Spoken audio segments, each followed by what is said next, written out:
vote, vote, vote. When I say vote, vote in every single election. I don't care if it is for the animal control officer, city council person, president of the United States, who was. You got to vote in every single election. I'll give you an example. I know of a person that was in a nearby town's Muslim. He ran for city council against the council president, and he won by one vote. So never believe that your vote does not count. And we also need to battle these hurdles of voter suppression supposedly in front of us. That's why you got to get out and vote. Find out how they're supposed to be suppressing your vote and work a way around it. I always look at the example in the 1955 Birmingham bus boycott.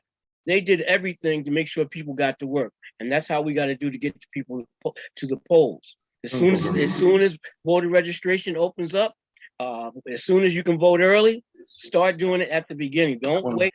And this has shown in recent elections. In Georgia, they had a whole lot of voter suppression stuff in place, and I think they got 1 million more people to vote in their recent primary.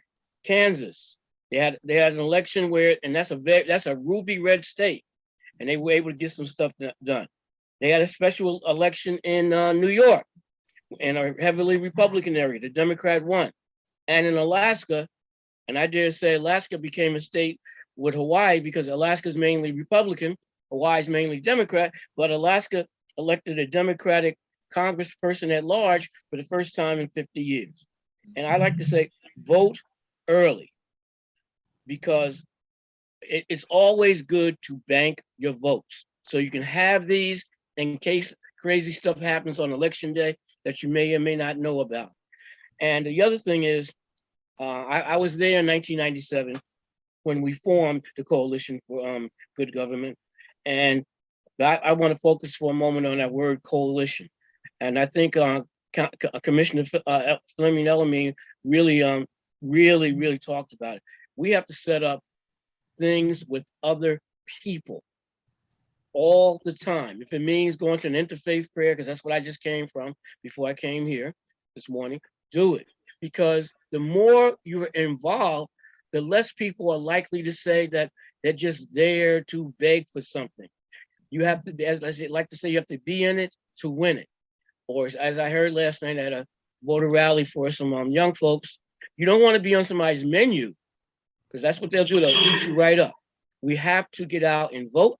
We have to work in coalitions, and we have to also make sure that we get the right people elected. And sometimes it might not always be the Muslim person. You have to work with people that have work for the good of people. As we always say, I want for my brother the same thing I want for myself.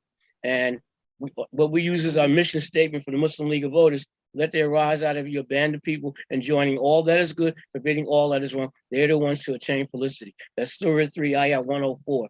And there's one I always paraphrase from Al-Nisa, Ayah 75. It talks about a person being that one person that can help the wayfarer, the poor, the person that's impoverished. That's what we got to do as Muslims. That's what we got to do as elected and appointed officials.